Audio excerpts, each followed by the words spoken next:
Good morning friend and welcome to my educational channel Masoom tutorials. I hope you are doing well. आज हम लोग physics का lecture number 6 पढ़ेंगे। Previous class में हमने इलेक्ट्रिक फील्ड के बारे में देखा था और समझा था। ठीक है, आज भी इलेक्ट्रिक फील्ड के बारे में ही पढ़ेंगे, लेकिन उसके आगे पढ़ते हैं। कल जितना पढ़े थे उसके आगे। ठीक है, तो अभी नेक्स्ट टॉपिक है electric field due to a system of charge. ठीक है, तो ये जो टॉपिक है बहुत आसान टॉपिक है। जैसे हम लोग पढ़े थे कि electric force due to system of charge, अभी पढ़ना है electric field due to system of charge. तो सेम चीज़ है।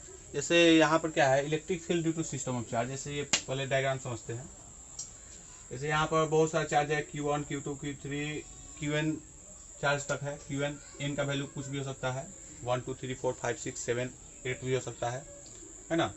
तो Qn चार्ज है, सभी का जो पोजीशन वेक्टर, जैसे Q1 इसका पोजीशन वेक्टर R1 है।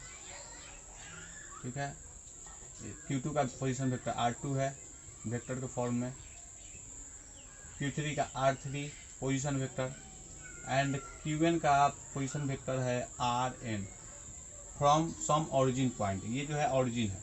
ठीक है, ओरिजिन से ये सभी का पोजीशन वेक्टर दिया हुआ है ना। और इस पॉइंट पर P पॉइंट पर हमें इलेक्ट्रिक फील्ड इंटेंसिटी निकालना है।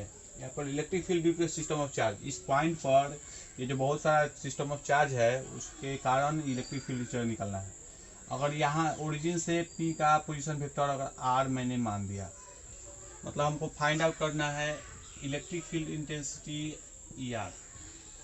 ठीक है, ये निकालना है इलेक्ट्रिक फील्ड इंटेंसिटी एट ए पोजीशन वेक्टर R, ये हमें फाइंड आउट करना है। तो इसके जो फॉर्मूला ड्राइव होगा उसके में दो चीज़ का यूज करेंगे, कूलॉम्स लॉ का यूज करेंगे और सुपरपोजिशन प्रिंसिपल का यूज करेंगे। तो यहाँ पर electric field intensity due to system of charge क्या हो सकता है। जैसे हमने प्रीवियस क्लास में भी पढ़ा था कि इलेक्ट्रिक फील्ड क्या है, कि यदि किसी यूनिट पॉजिटिव चार्ज पर किसी अन्य चार्ज के कारण, किसी सोर्स चार्ज के कारण, अगर test charge unit positive charge हो, अगर उस पर किसी सोर्स चार्ज के कारण जितना फोर्स लगता है उसी को बोला जाता है इलेक्ट्रिक फील्ड। किसी यूनिट पॉजिटिव चार्ज पर जितना फोर्स लगता है किसी अन्य सोर्स चार्ज के कारण, अदर सोर्स चार्ज के कारण, तो उसे बोला जाता है electric field. Means electric field is nothing but force experienced by a unit positive charge placed in a field of different charge. ठीक है, तो यहाँ पर हमें इलेक्ट्रिक फील्ड निकालना है। तो क्या होगा, इस जगह अगर यूनिट पॉजिटिव चार्ज होगा तो कूलॉम्स लॉ का भी यूज कर सकते हैं, superposition principle of Coulomb's law, है ना। तो सुपरपोजिशन प्रिंसिपल का ही यूज करेंगे। और इस जगह यूनिट पॉजिटिव चार्ज है तो इसके कारण एक फोर्स लगेगा, Q1 के कारण एक फोर्स लगेगा, Q2 के कारण एक फोर्स लगेगा, Q3 के कारण और Qn के कारण। ये सभी फोर्स को क्या करेंगे, ऐड कर देंगे। लेकिन यहाँ पर हम क्या मानेंगे कि इस जगह यूनिट पॉजिटिव चार्ज है। ठीक है, मीन्स क्या होता है, the electric field due to system of charge is nothing but force experienced by a unit charge placed at a point surrounded by a different charge। ठीक है, मीन्स इस जगह जो इलेक्ट्रिक फील्ड होगा वो क्या है, तो सभी डिफरेंट चार्ज के कारण इस जगह यूनिट पॉजिटिव चार्ज अगर होता तो उस पर जो जितना फोर्स लगता है उसी को बोलते हैं total electric field intensity at that point. ठीक है, मीन्स ER अगर निकालना होगा तो क्या निकालेंगे, इस पॉइंट पर Q1 के कारण फोर्स, ठीक है, 1P मतलब 1 से P के डिस्टेंस, यहाँ से यहाँ तक का डिस्टेंस,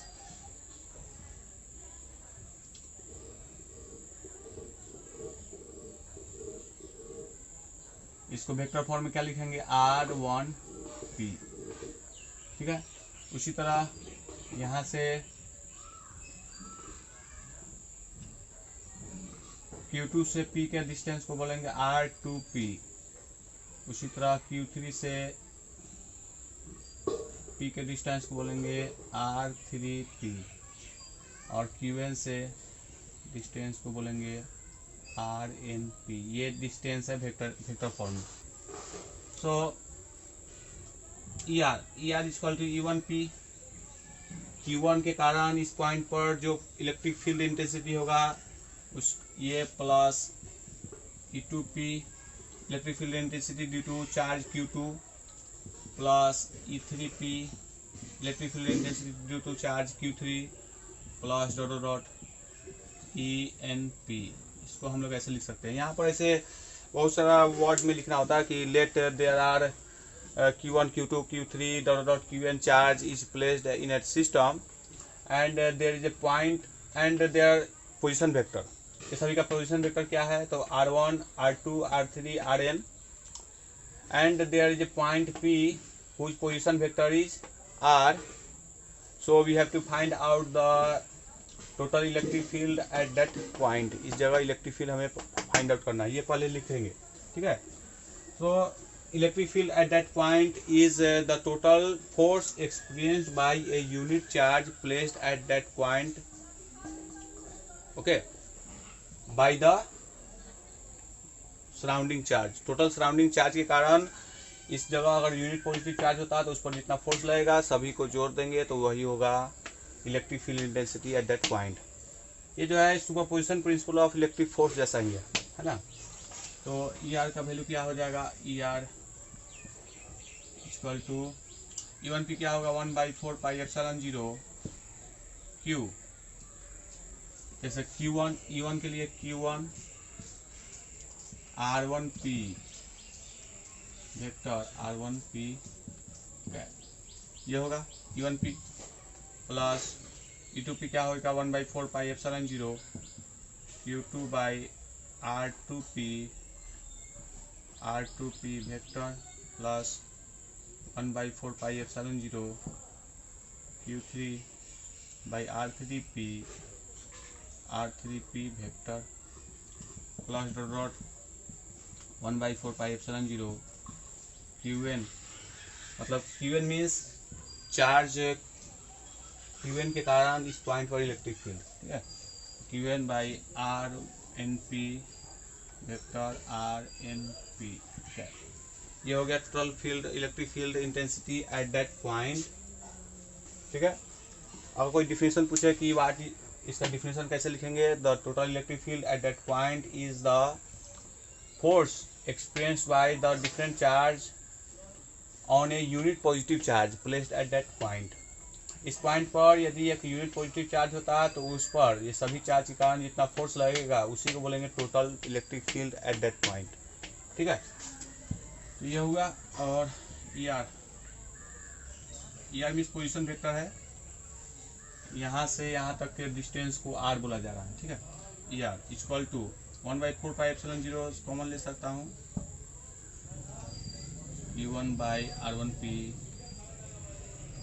सॉरी R1P का स्क्वायर R2P का स्क्वायर R3P का स्क्वायर RNP का square R1P cap plus Q2 by R2P का square R2P cap plus Q3 सभी में से 1/4 पाई एप्सिलॉन 0 बाहर में काट दिया हूँ। R3P ये वेक्टर फॉर्म है square R3P cap dot dot QN by RNP cap RNP। यही होगा इसका डेरिवेशन, ठीक है।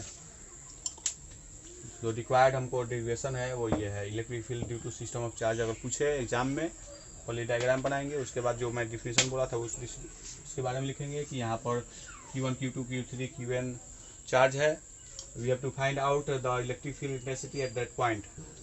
सो at that point at the point P the total electric field may be defined as the force experienced by a unit charge placed at that point due to these multiple Q1 Q2 QN charges. So the total electric field by using the superposition principle, the total electric field at that P position is ER equal to this, and we have to write up to this point and you will get definitely good marks. Okay, so अगर एक बार मेरा समझ में आया हो तो दोबारा देखें, ये बहुत इंपॉर्टेंट चीज़ है और आपको ज़रूर समझ में आ जाएगा। ठीक है, नोट कर लें।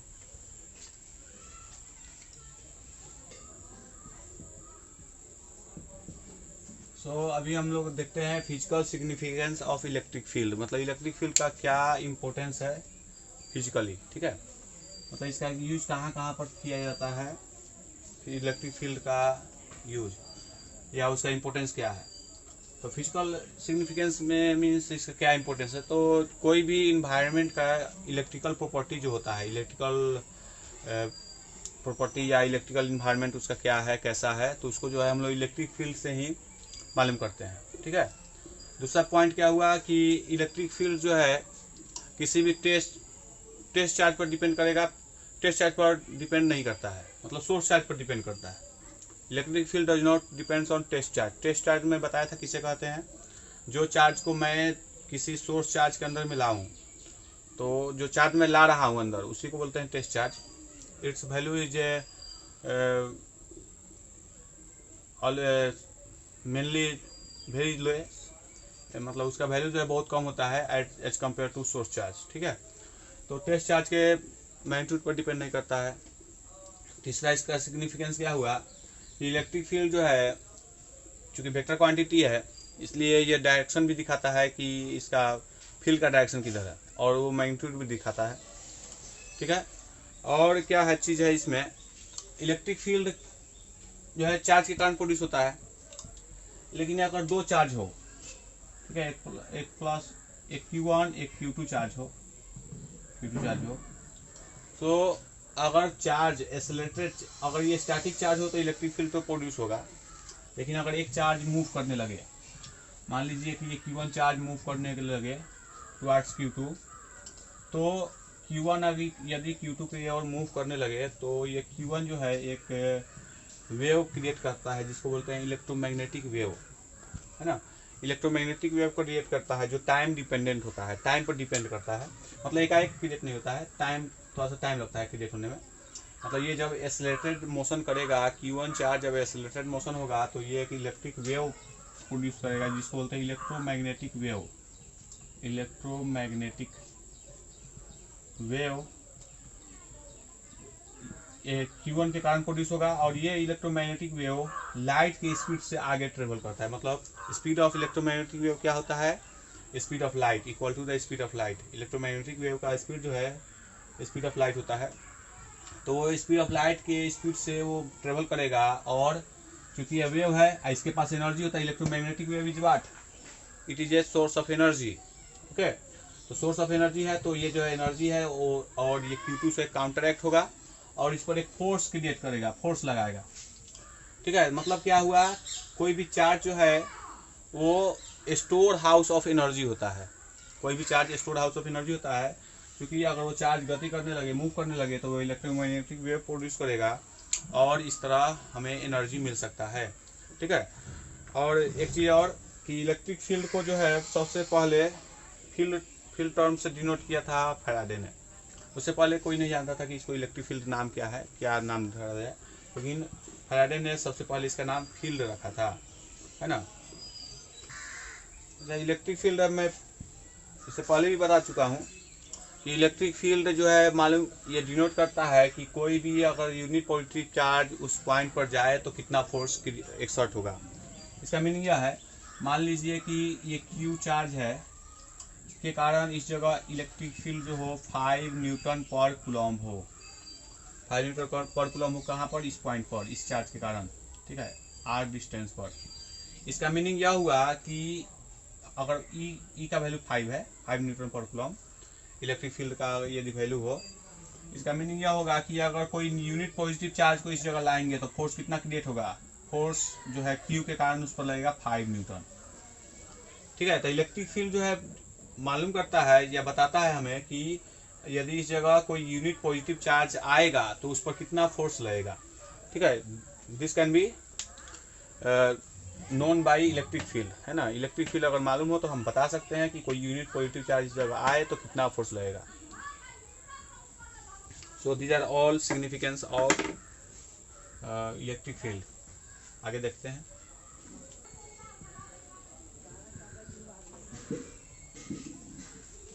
नेक्स्ट पॉइंट है इलेक्ट्रिक फील्ड लाइंस। इसमें अभी हम क्या देखेंगे, जैसे हम लोग जानते हैं कि इलेक्ट्रिक फील्ड जो है वेक्टर क्वांटिटी है, तो जिस तरह वेक्टर को लिखा जाता है उसी तरह भी लिख सकते हैं। जैसे ई वेक्टर क्वांटिटी है तो इसके ऊपर में एरो चिन्ह देंगे, है ना। कोई भी वेक्टर के ऊपर में एरो चिन्ह हो तो समझ जाइए कि वो वेक्टर है, ऐसा साइन है। तो इलेक्ट्रिक फील्ड को भी हम ऐसे लिख सकते हैं, लेकिन इलेक्ट्रिक फील्ड को हम लोग पिक्टोरिकली भी लिख सकते हैं, मतलब फिगर बनाकर पिक्चर करके भी लिख सकते हैं, ठीक है। पिक्टोरिकली भी लिखा जाता है इलेक्ट्रिक फील्ड को। जैसे यहाँ पर यदि पॉजिटिव प्लस क्यू चार्ज हो, इस सिस्टम में प्लस क्यू चार्ज हो, तो इसके कारण इलेक्ट्रिक फील्ड निकलेगा। तो एक्चुअल में होता क्या चीज़ है, ऐसा इलेक्ट्रिक फील्ड लाइन, ठीक है, ये इलेक्ट्रिक फील्ड लाइन में बना रहा हूँ। यहाँ पर बहुत सारा लाइन लिख सकते हैं, वो जो है आपके ऊपर डिपेंड करता है कि आप कितना लाइन बनाना चाहते हैं, ठीक है। ठीक है, तो मैं प्रीवियस क्लास में भी बताया था कि यदि पॉजिटिव चार्ज हो तो इलेक्ट्रिक फील्ड लाइंस जो है रेडियली आउटवर्ड डायरेक्शन में ड्रॉ किया जाता है। सो मैंने ये इलेक्ट्रिक फील्ड लाइंस ड्रॉ किया, ये पिक्टोरिकली इलेक्ट्रिक फील्ड लाइंस है।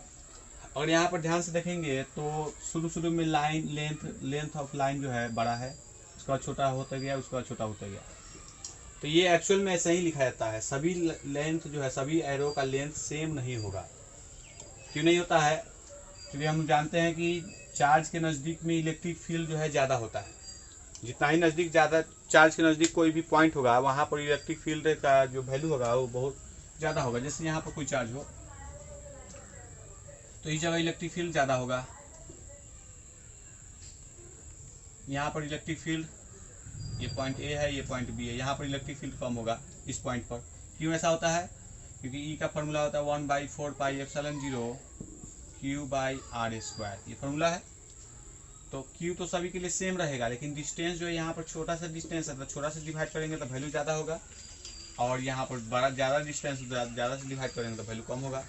मीन्स क्या, इलेक्ट्रिक फील्ड जो है जैसे जैसे दूर जाएंगे चार्ज से, जैसे सोर्स चार्ज से जितना ही ज़्यादा दूर जाएंगे, इलेक्ट्रिक फील्ड का स्ट्रेंथ उतना ही कम होता है। तो वही चीज़ यहाँ पर है, चार्ज के नज़दीक में इलेक्ट्रिक फील्ड का स्ट्रेंथ ज़्यादा होगा, उससे जैसे जैसे दूर जाएंगे चार्ज का स्ट्रेंथ जो है वो कम होता जाता है ना। इलेक्ट्रिक फील्ड का स्ट्रेंथ कम होता जाता है। इसीलिए ये जो है शुरू में जब ज़्यादा इलेक्ट्रिक फील्ड इंटेंसिटी है नज़दीक में, चार्ज के नज़दीक में, तो लंबा लाइन में लिखते हैं। मतलब क्या, यहाँ पर length of arrow is directly proportional to the electric field strength, है ना। इलेक्ट्रिक फील्ड का स्ट्रेंथ के डायरेक्टली प्रोपोर्शनल होता है लेंथ ऑफ एरो।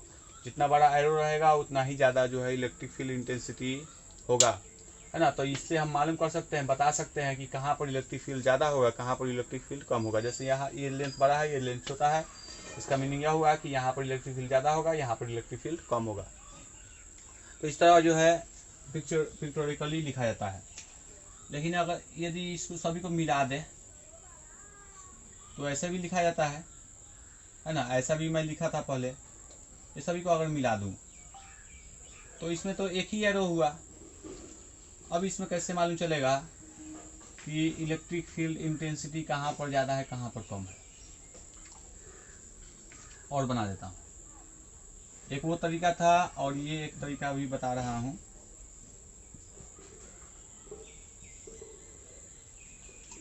ये तरीका होगा। अब क्या है, यहाँ पर एक छोटा सा एरिया ड्रॉ करते हैं। ये हुआ, इतना ही बड़ा एरिया जो है इधर ड्रॉ करता हूँ। ये हुआ, सेम एरिया लगभग है। उतना ही बड़ा एरिया अगर यहाँ पर ड्रॉ करूँ, प्रोसेशनल एरिया, तो तीनों जगह से क्या मालूम चल रहा है, देखने से सभी जगह एरिया सेम है, ठीक है। लेकिन इस एरिया से 3 इलेक्ट्रिक फील्ड लाइन क्रॉस कर रहा है। इस इधर ये 3 इलेक्ट्रिक फील्ड लाइन हुआ, सेम एरिया हो इलेक्ट्रिक फील्ड लाइन, यहाँ पर 3 इलेक्ट्रिक फील्ड लाइन क्रॉस कर रहा है, यहाँ पर 2 लगभग, यहाँ पर 1 भी नहीं। इसका मतलब यह हुआ कि इससे ज़्यादा इलेक्ट्रिक फील्ड लाइन क्रॉस कर रहा है, मतलब यहाँ का फील्ड स्ट्रेंथ ज़्यादा है, यहाँ का इलेक्ट्रिक फील्ड स्ट्रेंथ ज़्यादा है, यहाँ पर 2 कर रहा है, यहाँ पर 1 भी नहीं, तो यहाँ पर सबसे ज़्यादा इलेक्ट्रिक फील्ड स्ट्रेंथ होगा या इलेक्ट्रिक फील्ड इंटेंसिटी यहाँ पर ज़्यादा होगा, यहाँ पर कम होगा और यहाँ सबसे कम होगा या यहाँ 9 होगा, क्योंकि यहाँ से इलेक्ट्रिक फील्ड लाइन क्रॉस नहीं कर रहा है इस एरिया से। मतलब क्या, इलेक्ट्रिक फील्ड स्ट्रेंथ जो है लेंथ ऑफ एरो डिपेंड करता था कि ज़्यादा लंबा एरो होता था तो ज़्यादा, या electric field strength may be defined as the total number of electric field lines passing through a unit cross sectional area perpendicularly. मतलब यूनिट क्रॉस सेक्शनल एरिया से एरिया के परपेंडिकुलर में, यूनिट एरिया के परपेंडिकुलरली जितना electric field line pass करेगा उसी को बोलाता है इलेक्ट्रिक फील्ड स्ट्रेंथ। ठीक है, मतलब क्या, चार्ज के नज़दीक में चूंकि ज़्यादा इलेक्ट्रिक फील्ड स्ट्रेंथ होता है इसलिए एक यूनिट क्रॉस सेक्शनल एरिया से ज़्यादा इलेक्ट्रिक फील्ड इंटेंसिटी पास करेगा। जैसे जैसे चार्ज से दूर जाएंगे क्रॉस सेक्शनल एरिया जो है, मतलब number of electric field lines passing through ये unit cross sectional area becomes less. ठीक है, as compare to the total number of line passing through unit cross sectional area near to the charge. I hope you understand it. इसका meaning यह हुआ कि हम लोग 2 तरह से इलेक्ट्रिक फील्ड स्ट्रेंथ को मालूम कर सकते हैं। पहला जो हुआ लेंथ ऑफ एरो से, दूसरा तरीका हुआ कि इसका कितना नंबर ऑफ लाइन जो है पास कर रहा है एक क्रॉस सेक्शनल एरिया से। ठीक है, जिससे ज़्यादा क्रॉस सेक्शनल, जिससे ज़्यादा इलेक्ट्रिक फील्ड लाइंस पास करेगा वो ज़्यादा फील्ड स्ट्रेंथ उस जगह ज़्यादा होगा, जहाँ से कम करेगा वहाँ पर कम होगा। या अगर एरो जहाँ पर क्राउडेड हो, जैसे यहाँ पर मालूम चल रहा है कि जो ज़्यादा क्राउडेड है, जो नज़दीक में इलेक्ट्रिक नज़दीक है ना इलेक्ट्रिक फील्ड लाइंस, तो यहाँ पर फील्ड स्ट्रेंथ ज़्यादा होगा। यहाँ पर जो है इलेक्ट्रिक फील्ड लाइंस जो है दूर में है तो यहाँ पर इलेक्ट्रिक फील्ड स्ट्रेंथ कम होगा, है ना। तो कोई भी यूनिट क्रॉस सेक्शनल एरिया से जितना ज़्यादा ही इलेक्ट्रिक फील्ड लाइंस क्रॉस करेगा वहाँ का स्ट्रेंथ उतना ही ज़्यादा होगा, और यहाँ पर कम है इसलिए यहाँ का स्ट्रेंथ कम है। जैसे एक एग्जांपल ऐसा भी लिख सकते हैं, अगर कोई पूछे कि बताओ कि इस पोजीशन और ये पॉइंट ए है, ये पॉइंट बी है, ठीक है, ये पॉइंट ए, ये पॉइंट बी, तो पूछे कि बताओ कहाँ पर इलेक्ट्रिक फील्ड स्ट्रेंथ ज़्यादा होगा, ई ए और ई बी में क्या रिलेशन होगा। इस जगह ज़्यादा इलेक्ट्रिक फील्ड स्ट्रेंथ होगा कि यहाँ पर होगा, तो E A will be greater than E B. क्यों? क्योंकि यहाँ पर इलेक्ट्रिक फील्ड लाइन्स जो है एक दूसरे के बहुत नज़दीक है और ज़्यादा क्राउडेड है, यहाँ पर क्राउडेड नहीं है। ठीक है, I hope you understand it. So अभी हम लोग देखने जा रहे हैं property of electric field lines. तो इलेक्ट्रिक फील्ड लाइंस का क्या क्या प्रॉपर्टी है उसको देख लेते हैं। तो पहला property, field lines start from positive charge and end at negative charge. मतलब क्या, एक पॉजिटिव चार्ज हो एक नेगेटिव चार्ज हो, 2 चार्ज हो, तो इलेक्ट्रिक फील्ड लाइंस प्रोड्यूस किधर से होगा, पॉजिटिव से प्रोड्यूस होगा और नेगेटिव में एंड होगा। तो ऐसे लिख सकते हैं, प्रोड्यूस होगा पॉजिटिव से और नेगेटिव में एंड होगा, पॉजिटिव से प्रोड्यूस होगा और मतलब डायरेक्शन देखिए, पॉजिटिव से प्रोड्यूस हो रहा है, नेगेटिव से एंड हो रहा है। एक जो है ऐसे सीधा भी जाएगा, ठीक है, इस तरह बहुत सारा बना सकते हैं। तो पॉजिटिव से प्रोड्यूस हो रहा है, इसको ऐसे लिख सकते हैं, इसको ऐसे जा रहा है, ये जो है अंदर आ रहा है। तो इलेक्ट्रिक फील्ड लाइन जो होता है पॉजिटिव से प्रोड्यूस होता है, निगेटिव में एंड होता है। ठीक है, हमेशा निगेटिव में एंड होगा। लेकिन यदि यहाँ पर पॉजिटिव और निगेटिव है तब ना, लेकिन यदि सिर्फ पॉजिटिव हो, जैसे यहाँ पर पॉजिटिव हो तो पॉजिटिव से प्रोड्यूस होगा लेकिन इन्फिनिटिव में जाके एंड हो जाएगा, मतलब कहीं पर जाकर वह इन्फिनिटिव में एंड हो जाएगा। और निगेटिव से हो तो, निगेटिव अगर हो तो इन्फिनिटिव से आएगा। इलेक्ट्रिक फील्ड लाइंस क्या होगा, इन्फिनिटिव से उस पॉइंट की ओर आएगा। ठीक है, तो 3 पिक्चर हुए। फर्स्ट हुआ कि पॉजिटिव से प्रोड्यूस होता है, निगेटिव में जाता है, तो ये फिगर हुआ। अगर एक ही चार्ज हो इस जगह तो पॉजिटिव से निकलेगा, है ना, इन्फिनिटी की तरफ जाएगा, एक ही चार्ज हो तो। यहाँ पर एक ही चार्ज हो लेकिन निगेटिव चार्ज हो तो इन्फिनिटी से आएगा निगेटिव चार्ज की ओर। ठीक है, I hope you understand this 2-3 figures. Second point, it is in a charge free region it is continuous curve without any break.